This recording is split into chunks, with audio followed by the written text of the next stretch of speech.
Ken Marlin, your new book is called The Marine Corps Way to Win on Wall Street. So what advantages does a Marine have in the financial arena? You know, I have a respect for people who serve in all of the armed forces, but it is certainly true that Marines are trained to operate independently without having to rely on support from other services. And I do think that that trains Marine leaders to think in a way that perhaps not all people are taught. There are 11 principles in the book, and each one of them is an example of how leaders ought to operate independently. Well, one principle in the book is knowing your enemy. So who is the enemy on Wall Street? Well, in the Wall Street world, and I've been in the Wall Street world for the last 15 years, there is often somebody on the other side of the table from you. You're not trying to kill them, you're not trying to take away their land or their property, but you are trying to negotiate with them. And so it's from that perspective that I talk about it's important to know not only the strengths and weaknesses and the capabilities of the people on the other side of the table from you, but also their motivations. And it's something that people don't think about often enough. Nobody believes they're the bad guy. Nobody believes that their positions are illogical or irrational. So it helps to understand their logic, even if you don't agree with it. Now, human lives are at stake on the battlefield, and a lot of humans are making the decisions as to the future of those human lives.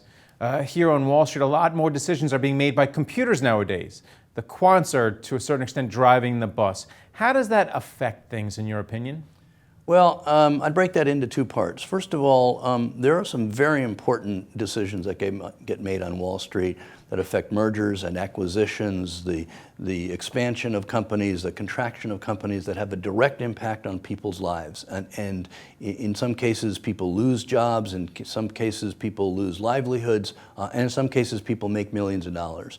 So the decisions are important. A tiny subset of those decisions are made by computers, and those are what I would call tactical decisions. They're near-term buy-sell decisions. But the big decisions, the strategic decisions on Wall Street are all still made by humans.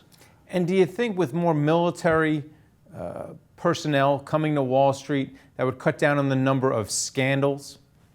Because there's an honor code there. I think that there are an unconscionable number of scandals that come out of boardrooms from corporations, both American and non-corporations, and an unconscionable number of scandals that come out of Wall Street.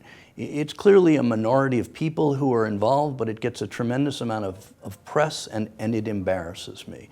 And I do believe that if people would follow the principles that I've laid out in the book, that you would have people who would make just as much money, but they'd feel better about themselves, there'd be fewer fines, there'd be less embarrassment, there'd be fewer firms that are killed as a result. So absolutely, I think if they followed these principles, we'd have a much better environment. And then finally, who do you think would be a better commander-in-chief for Wall Street, Donald or Hillary?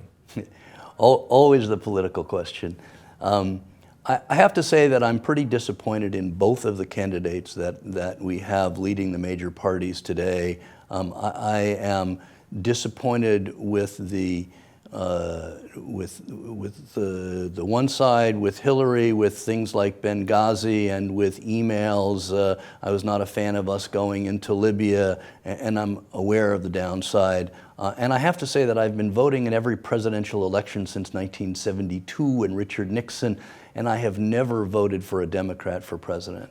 But I am extremely disappointed in the approach that Donald Trump is taking. His vision of America is not mine. I don't believe that we torture people.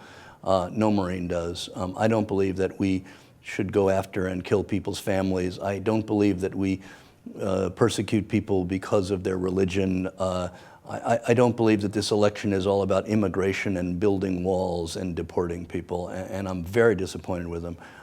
I am right now having a very difficult time with either one of them. I recognize that I have to choose. In the end, I think I'm probably going to have to go with the one that's going to be the continuation of the current policies, which are not policies I particularly like, as opposed to going with the guy that could lead us to war or worse. Thanks a lot, Ken Marlin. Thank you. And thank you for watching The Street.